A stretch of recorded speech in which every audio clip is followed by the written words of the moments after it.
안녕하세요. 이스라엘과 팔레스타인의 하마스 간 전쟁이 긴장을 최고조로 겪고 있습니다. 이스라엘 방위군은 자신들의 보병과 전차가 가자 지구로 진격하여 하마스에 대한 반격 작전 중에 일부 인질 구출 작전을 수행했다고 밝혔습니다. 실제로 이스라엘과 팔레스타인은 오랫동안 깊은 원한을 품고 있어서 두 측의 충돌은 자주 발생합니다.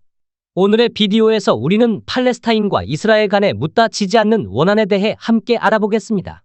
여러분이 아시다시피 이스라엘과 팔레스타인 두 나라 간의 긴장 정도가 많은 언론 매체에 보도되고 있습니다.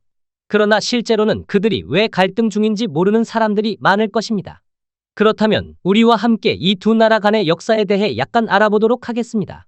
갈등의 원천을 이해하기 위해 우리는 과거로 되돌아가 봅시다.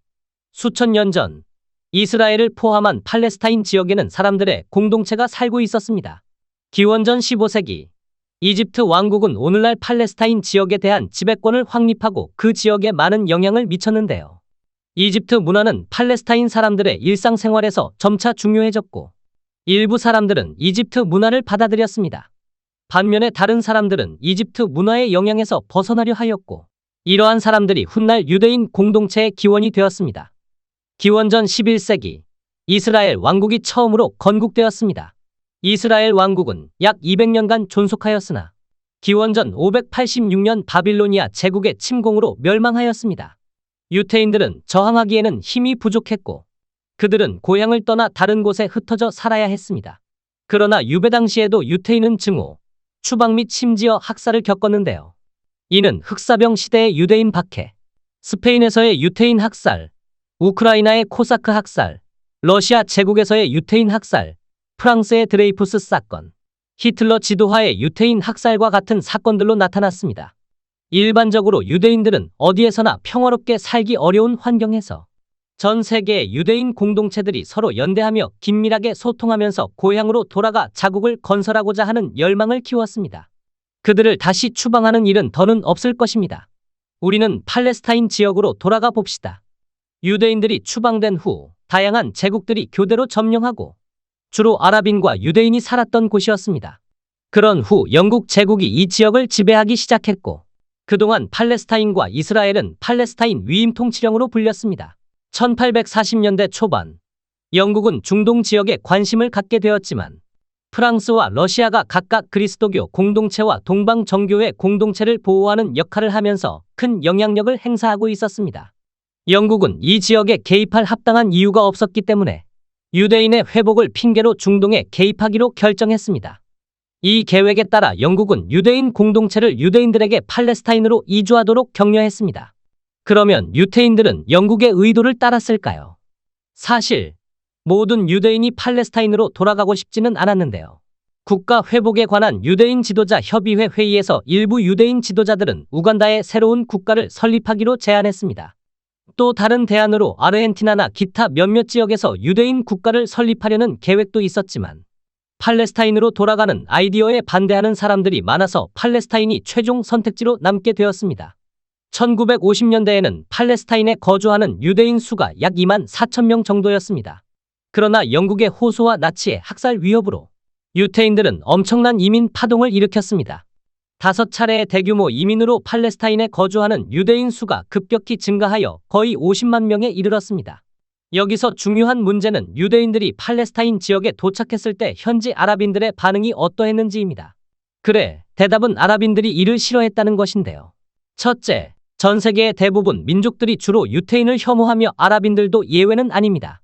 둘째, 유태인들이 팔레스타인에 도착했을 때 그들은 영국과 협력하여 아랍인들에게 힘들게 하는 사건을 일으켰습니다. 그래서 아랍인들은 유대인을 좋아하지 않았을 뿐만 아니라 미워하기도 했습니다. 하지만 그들은 두 번째 세계대전 이후까지 함께 살았습니다. 두 번째 세계대전이 끝난 후 영국은 팔레스타인을 자치 허가했지만 유대인과 아랍인 간의 갈등으로 인해 자치에 대한 합의가 이루어지지 않았습니다. 이후 누가 팔레스타인의 주인이 될 것인가에 대한 논쟁이 계속되었습니다. 유엔은 영국을 돕기 위해 팔레스타인을 둘로 나누는 계획을 제시했습니다. 이 계획은 아랍인과 유태인을 위한 두 개의 나라를 만들고 국제적으로 관리되는 독립적인 도시 예루살렘을 마련하는 것을 포함했습니다. 유태인들은 이 방식을 지지했습니다. 1500년간의 유배 이후에도 자신들의 고향으로 돌아갈 수 있기 때문이지만 아랍인들은 이에 반대했는데요. 아랍인들은 유대인들이 도착하기 전에 이 지역에서 오랫동안 살고 있었고, 따라서 이 지역을 자신들의 것으로 간주했습니다. 그들은 왜 유대인들과 이 지역을 공유해야 하는지 의문을 제기했습니다. 이스라엘이 아직 세계에서 공식 인정을 받지 않은 상태에서 이스라엘을 파괴하기 위해 아랍연합국 8개 국가인 이집트, 시리아, 요르단, 이라크, 예멘, 모로코, 사우디아라비아, 수단의 군대가 이스라엘을 공격하려고 했습니다. 그러나 어떤 기적적인 방법으로 이스라엘은 패하지 않았을 뿐만 아니라 적국도 자신을 공식 인정하는 조약에 서명해야 했습니다. 뿐만 아니라 이스라엘은 유엔이 나눈 토지 영역을 유지할 뿐만 아니라 아랍인들의 일부 영토를 점유하고 예루살렘의 동쪽을 점유했습니다. 이후 이스라엘과 팔레스타인은 함께 살았지만 결코 조화로운 관계를 갖지 못했고, 이스라엘은 팔레스타인뿐만 아니라 지역의 대부분의 아랍 국가들과 계속된 분쟁을 겪었는데요. 이로 인해 1967년 전쟁이 발발했습니다. 당시 아랍 세력은 이집트 대통령의 지휘와 여러 나라의 참여 하에 있었지만, 불과 6일 만에 이스라엘은 요르단을 격파하고 서안지구를 점령하고, 이집트를 격파하고 가자지구와 시나이 반도를 점령하고, 시리아를 격파하고 골란 고원을 점령한 이스라엘은 예루살렘도 점령하여 수도로 삼았습니다. 따라서 전쟁이 끝날 때마다 아랍 측은 유대인들에게 더 많은 토지 공물을 바치는 것처럼 보였습니다. 지금까지 미국과 유엔의 다양한 노력으로 이스라엘과 팔레스타인 간의 분쟁을 완화하려 시도해왔지만 기본적으로는 성공하지 못했습니다. 팔레스타인은 가끔씩 로켓을 발사해 유대민족에게 피해를 입히기도 한다. 이에 대응하여 이스라엘은 이웃 국가에 여러 발의 미사일을 발사했습니다. 이로써 우리는 왜 이스라엘과 팔레스타인 사이에 이렇게 심각한 분쟁이 발생하는지를 이해하게 됩니다. 희망적으로 미래에는 전쟁이 종식되고 평화가 찾아오며 무죄의 시민들이 평화롭고 행복한 삶을 누릴 것입니다.